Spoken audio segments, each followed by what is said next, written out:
Man bieži nāk sastapties ar cilvēkiem, kas ir aktīvi, kas ir dinamiski, kas ir darbīgi. Un, mīļie, tas tā skaudi skan, bet daudzi no viņiem ir gluži vienkārši garīgi slimi vai vēlna apsēsti.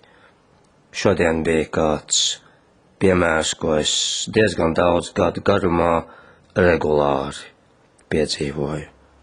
Kāds skan telefona zvans, un kāds ļoti, varbūt tāds piepacelts vai egzaltēts cilvēks sauc: mācītāju Uldi Roškalnu, kād būs jūsu nākamais dievkalpojums?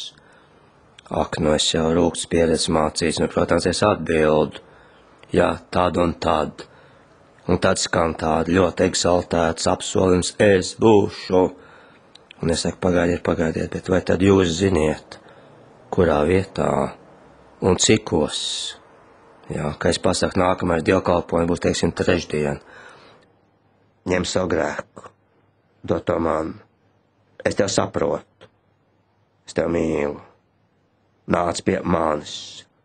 Un tu arī piedzīvosi, kā grēkam vairs nav vārā pār tevi.